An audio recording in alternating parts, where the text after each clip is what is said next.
이 예레미야서는 죄로 인한 심판과 그리고 하나님의 구원 사이에 회복하실 하나님의 구원 사이에 그 이야기들을 우리에게 말해주고 있는 게 이 예레미야서예요. 눈물 없이는 이 시간을 보낼 수 없는 예레미야의 마음을, 그의 영성을 우리는 볼 수 있습니다. 예레미야 애가가 그 이야기들이에요. 눈물로 쓰여졌던 예레미야 애가. 예레미야 애가는 예레미야서 다음에 나오는 거예요. 이 시기에 우리는 어떻게 살아야 할 것인가? 라는 게 이 질문이 제가 설교 전체로 주제로 잡았던 비트윈이에요. 비트윈. 이런 관점에서 지난 17번의 설교를 윤 목사님과 저는 함께 기도하면서 같이 설교를 했던 거였어요. 당장 다가올 심판과 오랜 세월 후에 주어질 구원, 그 회복. 이 중간에 우리는 어떤 일을 해야 될 것이고 어떻게 해야 할까를 얘기했던 것이 지난 17주간의 설교였습니다. 여러분, 제가 그걸 좀 정리해 봤습니다.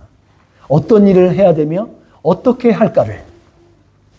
빨리 지나갈 거예요, 여러분들. 다 기억할 수는 없겠지만 이런 설교들이 있어졌어요.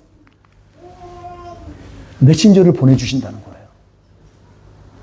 그게 예레미야죠. 책망 속에 구원의 메시지가 있어요. 책망하지만 우리를 나무라고 막 욕하고 막 혼내는 것 같지만 거기 안에는 구원의 메시지가 있다는 거예요. 죄와 허물을 인정하라는 겁니다. 우리의 죄를 인정하라는 거예요. 생각과 마음을 정결케 하라고 말하는 거예요, 우리에게. 이 비트윈의 삶을 살고 있는 우리들에게 잘못된 길에서 돌이켜서 올바른 예배를 하라는 겁니다. 왜? 올바른 예배 안 하니까. 하나님의 마음을 헤아려 보라는 거예요. 하나님의 마음이 어떤가? 보내진 이 세상에서 그리스도인, 크리스천으로 살아가라는 거예요. 주신 약속의 말씀을 정돈하라는 겁니다. 버릴 거 버리고 챙길 거 챙기고 정돈하라는 겁니다. 제자리에 갖다 놔야죠. 회복의 날을 고대하라는 겁니다. 하나님의 위로가 있을 거니까 힘내라는 거예요. 하나님이 다 생각해서 하나님의 계획이 있으니까 don't worry. 걱정하지 말라는 거예요. 여호와 하나님께서 말씀하신다는 걸 우리에게 말해주겠어요.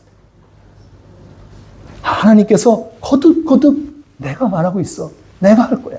하나님이 말씀하신다는 거예요. 그날이 오면 새 언약을 주실 거니까 소망을 가지라는 거예요. 그날이 와. 새 언약을 줄 거야. 소망을 가져. 그리고 마지막으로 죄로 인한 심판 중에도 치유해 줄 거니까 흔들리지 마. 그 얘기한 거예요. 여러분, 지난 동안 설교 동안 이 얘기가 있었던 거였어요. 우리 인생 사이에서 하나님께서 언제나 일하심을 믿습니다. 하나님은 언제나 일하셔요. 지금 이 시간, 오늘 본문은 우리 이렇게 시작해요. 그때라고 시작합니다. 그때. 어느 때요?